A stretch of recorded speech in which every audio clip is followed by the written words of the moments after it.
আজকের topic clinical trials. আমরা discuss করব ক্লিনিক্যাল ট্রায়াল কি, ক্লিনিক্যাল ট্রায়ালের কি কি স্টেজ আছে, ক্লিনিক্যাল ট্রায়ালের ইম্পর্টেন্সটা কি, এবং আপনার কাছে যদি ক্লিনিক্যাল ট্রায়ালের অপশন থাকে ট্রিটমেন্ট হিসেবে তাহলে আপনার কি করা উচিত।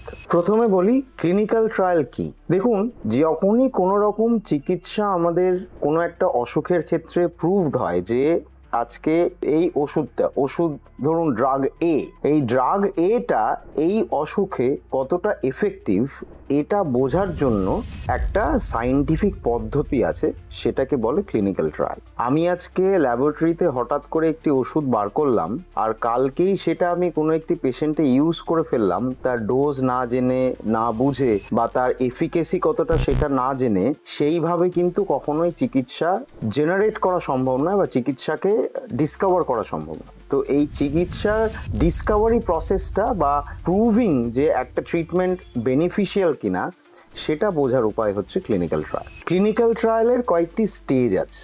প্রথম স্টেজ হলো ফেজ 0, তারপর 1, 2, 3 এবং 4। ফেজ 0 মানে হচ্ছে যখন সেটা খুব প্রি ক্লিনিক্যাল স্টেজে টেস্টেড হচ্ছে, ধরুন ল্যাবরেটরিতে বা রিসার্চ অ্যান্ড ডেভেলপমেন্ট উইংয়ে যখন প্রথমে রিসার্চাররা বার করেন যে ধরুন আজকে একটা পার্টিকুলার ক্যান্সারে এই পার্টিকুলার মিউটেশনটা হচ্ছে, তো এই মিউটেশনের যেই রিসেপ্টরটা সেই রিসেপ্টরটাকে ব্লক করার জন্য একটা কেমিক্যাল ফর্মুলেশন বা ওষুধ দেওয়া যেতে পারে। এই যে ডেভেলপমেন্ট প্রসেস, এই ডেভেলপমেন্ট প্রসেসটাকে হচ্ছে বলা হয় ফেজ 0 স্টাডি। এবার আসছি ফেজ 1। যখনই ফেজ 0-তে একটা ওষুধ আমাদের হাতের কাছে আসছে যে হ্যাঁ এটা এফেক্টিভ দেখা গেছে ল্যাবরেটরিতে, এবার সেটাকে আমাদের রিয়েল লাইফে টেস্ট করতে হবে। সেটাকে টেস্ট করার প্রথম স্টেপ বা প্রথম সারি হচ্ছে ফেজ 1।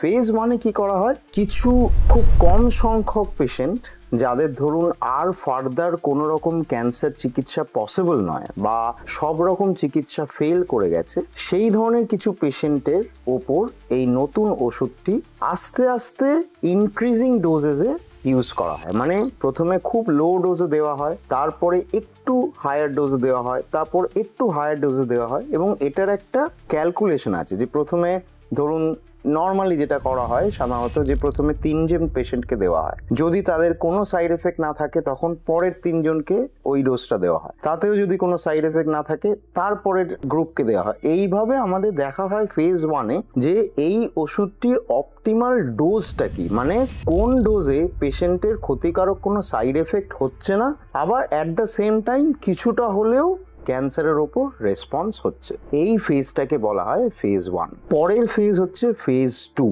মানে যখন আমরা ফেজ 1-এ বুঝে গেলাম যে একটা পার্টিকুলার ওষুধের কত ডোজ আইডিয়ালি হওয়া উচিত যাতে কোনো রকম সাইড এফেক্ট সেরকম না হয় বা অ্যাকসেপ্টেবল সাইড এফেক্ট হয়, তখন সেই ওষুধটাকে আরও বেশি সংখ্যক পেশেন্টের ওপর পরীক্ষা করা হয় সেই পার্টিকুলার ডোজটা দিই, এবং দেখা হয় যে সেই পেশেন্টগুলোর ওপর তাদের ক্যান্সারের ওপর কীরকম এফেক্ট ফেলছে। মানে ধরুন একটা এক্সাম্পল দিই, এই যেমন ধরুন একটি ওষুধ ধরুন দেখা গেল যে ফেজ 1 স্টাডিতে 100 মিলিগ্রাম হচ্ছে তার সবচেয়ে সেফেস্ট ডোজ।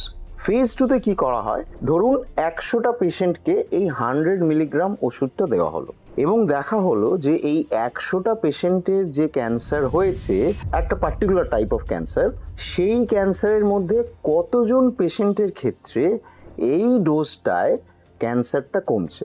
ধরুন দেখা গেল যে 50% পেশেন্টের ক্যান্সারটা কমেছে। তো এই ফেজ 2 স্টাডির রেজাল্ট হলো যে 100 মিলিগ্রাম এই ওষুধটা দিলে তার রেসপন্স রেট হচ্ছে 50%। এইটুকুকেই বলা হয় ফেজ 2 স্টাডি। এরপরে আসছি ফেজ 3। তো একটু আগে যেটা বললাম যে ফেজ 1-এ আমরা প্রথমে ডোজটাকে ডিসাইড করি কোনটা অপটিমাল ডোজ, সেটা থেকে ফেজ 2-তে ডিসাইড করা হয় যে ওই পার্টিকুলার ডোজে একটা স্মল অ্যামাউন্ট অফ পেশেন্টদের রেসপন্স রেটটা কীরকম। এবার ফেজ 3 মানে এটা একটা কনফার্মেটরি ফেজ, যে আজকে ধরুন একটা ওষুধের রেসপন্স রেট হচ্ছে 50%। এবার ধরুন এটা একটি নতুন ওষুধ, এবার আমাকে দেখতে হবে যে আজকের দিনে দাঁড়িয়ে সেই পার্টিকুলার ক্যান্সারটার যা প্রেজেন্ট চিকিৎসা আছে এই ওষুধটা সেই চিকিৎসার তুলনায় কতটা বেটার, সেটাকে বোঝার একমাত্র উপায় হচ্ছে ফেজ 3 ট্রায়াল বা র্যান্ডোমাইজ ট্রায়াল। ফেজ 3 র্যান্ডোমাইজ ট্রায়ালে কি করা হয় যে একটা ম্যাথামেটিক্যাল ক্যালকুলেশন যাকে বলে স্যাম্পল সাইজ ক্যালকুলেশন, সেই স্যাম্পল সাইজ ক্যালকুলেশন করে একটা সংখ্যা বার করা হয় যে এই পার্টিকুলার ওষুধটাকে বেনিফিশিয়াল দেখানোর জন্য এতগুলো পেশেন্টের দরকার। ধরুন কথার কথা বলছি, একটা পার্টিকুলার বেনিফিট দেখানোর জন্য হয়তো 1000টা পেশেন্ট আমাদের দরকার সত্যি এটা প্রুফ বা ডিসপ্রুভ করার জন্য যে আদৌ ওষুধটা কার্যকারী কিনা। তো এবারে কি হয়, ধরুন এই 1000 জন পেশেন্ট, তাদের মধ্যে 50% পেশেন্ট যা নর্মাল চিকিৎসা সেটাই তারা পান, বাকি 50% পেশেন্টকে এই নতুন ওষুধটা দেওয়া হয় এবং এই দুটো গ্রুপের রেজাল্টটাকে কম্পেয়ার করা হয়। যদি কম্পেয়ার করে দেখা যায় যে নতুন ওষুধটা যা স্ট্যান্ডার্ড ট্রিটমেন্ট আছে তার থেকে বেশি কার্যকরী, স্ট্যাটিস্টিক্যালি বেশি কার্যকরী, সেটার একটা ক্যালকুলেশনের ব্যাপার আছে যে স্ট্যাটিস্টিক্যালি বেশি কার্যকরী, তাহলে কিন্তু এস্টাবলিশড হয়ে গেল যে এই যে নতুন ওষুধ যেটা নিয়ে আমরা রিসার্চটা করছি সেটা আজকের দিনে দাঁড়িয়ে যে চিকিৎসা তার তুলনায় বেটার। এবং এই ট্রায়ালটা বা এই রেজাল্টের পর থেকে আজকের দিনে বা কাল থেকে বলতে পারেন যে এটার স্ট্যান্ডার্ড চিকিৎসা এই নতুন ওষুধটা হয়ে গেল, কারণ দেখা গেল যে এই নতুন ওষুধটা আগের চিকিৎসার থেকে বেনিফিশিয়াল। এবার এমনও হতে পারে যে এই নতুন ওষুধটা হয়তো আগের চিকিৎসার সমান বেনিফিশিয়াল, বা খুব রেয়ার ক্ষেত্রে দেখা যায় যে নর্মাল যে চিকিৎসা আছে তার থেকে হয়তো এই ওষুধটা অতটা এফেক্টিভ নয় বা ইনফ্যাক্ট কিছুটা কম এফেক্টিভ। সাধারণত এটার হওয়ার সম্ভাবনা খুব কম, কারণ ফেজ 3-তে প্রথমেই তো কেউ যায় না, তার আগে ফেজ 0, ফেজ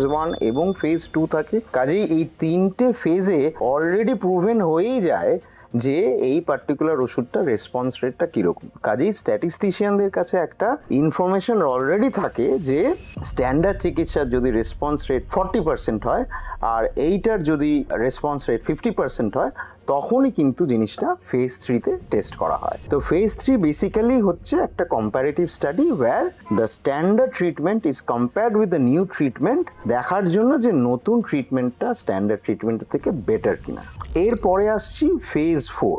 ফেজ 4টাকে অনেক সময় বলা হয় পোস্ট মার্কেটিং সার্ভেলেন্স, মানে আমরা রিগোরাসলি ফেজ 0, তারপর ফেজ 1, তারপর ফেজ 2, তারপর ফেজ 3 করলাম, তাতে প্রমাণিত হলো যে একটি নতুন চিকিৎসা বা নতুন ওষুধ কার্যকরী এবং যা প্রেজেন্ট চিকিৎসা আছে তার তুলনায় বেশি কার্যকরী।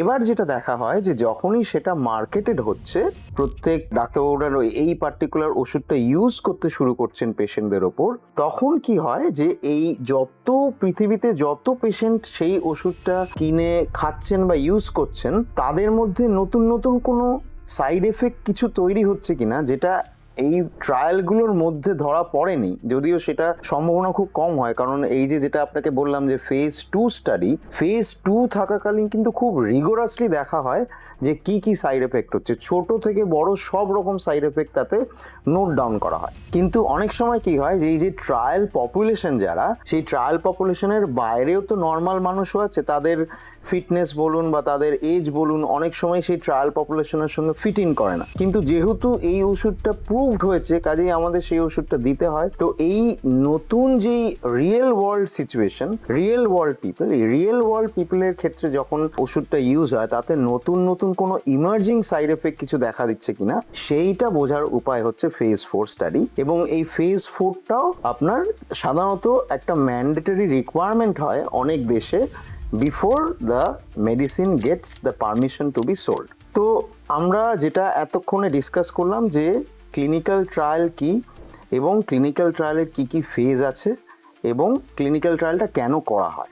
এবার আপনার মনে প্রশ্ন জাগতে পারে যে আপনার সামনে যদি ডাক্তারবাবু একটি ক্লিনিক্যাল ট্রায়ালের অপশন দেন তাহলে আপনার জন্য সেটা আদৌ ঠিক না ভুল না কি করণীয়। দেখুন, একটা জিনিস আপনারা নিজেরাও খুঁজে দেখতে পারেন যে কোনো স্ট্যান্ডার্ড গাইডলাইন, আমেরিকান গাইডলাইন বলুন, ইউরোপিয়ান গাইডলাইন বলুন, সব গাইডলাইনেই তলায় একটা ফুটনোট থাকে যে একটা পার্টিকুলার সিচুয়েশন, ক্যান্সারের তো অনেকগুলো ফেজ হয়, একটা পার্টিকুলার ফেজ বা একটা পার্টিকুলার স্টেজে যদি সেই মুহূর্তে দাঁড়িয়ে সেই দেশে সেই পেশেন্টের জন্য অ্যাপ্লিকেবল কোনো ক্লিনিক্যাল ট্রায়াল থাকে, তাহলে it is encouraged that the patient is enrolled into clinical trial. তার কারণটা বলছি, কয়েকটি অ্যাডভান্টেজ আছে। প্রথম অ্যাডভান্টেজ হচ্ছে এই যে নতুন যে ওষুধ বা নতুন যে চিকিৎসা পদ্ধতিগুলো বেরোচ্ছে সেগুলো তো সাধারণত খুব এক্সপেন্সিভ হয়, কাজেই সেইটা যতদিনে প্রুভড হবে, প্রুভড হয়ে যতদিনে আসবে ততদিনে এমন হতে পারে যে সেই ক্যান্সার পেশেন্ট হয়তো বেঁচে থাকলেন না, বা তার এমনই স্টেজে চলে গেলেন যে তিনি হয়তো সেই চিকিৎসাটা নেওয়ার মতন অবস্থায় থাকলেন না। তো এই যে ক্লিনিক্যাল ট্রায়ালে নতুন চিকিৎসার যে বেনিফিট, সেই বেনিফিট পাওয়ার একটি অপরচুনিটি থাকে, কারণ নতুন ওষুধটা টেস্টেড হয়। সেকেন্ডলি, যেটা অনেক পেশেন্টের মধ্যে ভয় থাকে যে নতুন ওষুধ, ওরে বাবা প্রচুর সাইড এফেক্ট। এখানে একটা জিনিস বলে রাখি যে যখনই কোনো ক্লিনিক্যাল ট্রায়াল করা হচ্ছে, বিশেষ করে ফেজ 3 বা ফেজ 4 ক্লিনিক্যাল ট্রায়াল যখন করা হচ্ছে, একটা জিনিস মাথায় রাখবেন যে তার আগে কিন্তু অনেকটা পরিমাণ রিসার্চ করা হয়েছে এটা দেখার জন্য যে কোন ডোজটা দিলে সাইড এফেক্টটা সবচেয়ে মিনিমাম হবে এবং অপটিমাল রেসপন্স হবে। এমন নয় যে হঠাৎ করে কোনো নতুন একটা ওষুধ, হঠাৎ করে একটা ডোজ নিয়ে আপনার ওপর টেস্ট করা হচ্ছে, ব্যাপারটা একদমই তা নয়। আমরা প্রথমে জানছি ফেজ 0, 1, 2 এই ট্রায়ালগুলো করে এই ফেজগুলো দিয়ে আমরা জানতে পারছি যে কোন ডোজটা আপনার জন্য অপটিমাল বা আপনার ক্যান্সারের জন্য অপটিমাল, এবং সেটা জানার পর কিন্তু আমরা কম্পেয়ার করছি উইথ দ্য স্ট্যান্ডার্ড ট্রিটমেন্ট। এবং এটাও একটি অ্যাডভান্টেজ যে ক্লিনিক্যাল ট্রায়ালে ধরুন আজকে আপনি একটা 50-50 চান্স থাকে যে আইদার আপনি নতুন ওষুধের গ্রুপে পড়বেন বা স্ট্যান্ডার্ড চিকিৎসার গ্রুপে পড়বেন। এবার আপনি যদি স্ট্যান্ডার্ড চিকিৎসা গ্রুপেও পড়েন সেক্ষেত্রেও কিন্তু আপনার লোকসানের কোনো জায়গা নেই, কারণ আপনি যদি ক্লিনিক্যাল ট্রায়ালের মধ্যে নাও যেতেন তাহলে তো আপনি ওই স্ট্যান্ডার্ড চিকিৎসাটাই পেতেন। তো ক্লিনিক্যাল ট্রায়ালে ঢোকার মানে মূল উদ্দেশ্য হচ্ছে আইদার স্ট্যান্ডার্ড ট্রিটমেন্টটা পাওয়া বা স্ট্যান্ডার্ডের উপরে আরো বেটার ইনভেস্টিগেশনাল ট্রিটমেন্টটা পাওয়া। কাজেই যদি আপনার সামনে কোনো ডাক্তারবাবু প্রপার ক্লিনিক্যাল ট্রায়ালের অপশন দিয়ে থাকেন, আমার অনেস্ট সাজেশন হবে ভালো করে সেই ট্রায়ালটার ব্যাপারে পড়াশোনা করুন, আপনার ডাক্তারবাবুর সঙ্গে ডিসকাস করুন এবং যদি সম্ভব হয় সেই ক্লিনিক্যাল ট্রায়ালের মধ্যে এনরোল হন, তাতে আপনারই লাভ অনেক বেশি। ধন্যবাদ। আমি doctor Joydeep Ghosh, medical oncologist, Apollo hospital, Kolkata. যদি এই ভিডিওটা আপনাদের ইউজফুল মনে হয় তাহলে প্লিজ আমাদের চ্যানেলটা সাবস্ক্রাইব করুন যাতে আমরা আরও এরকম অনেক ভিডিওস বানাতে পারি, এবং লাইক বাটনটি টিপুন। Thank you.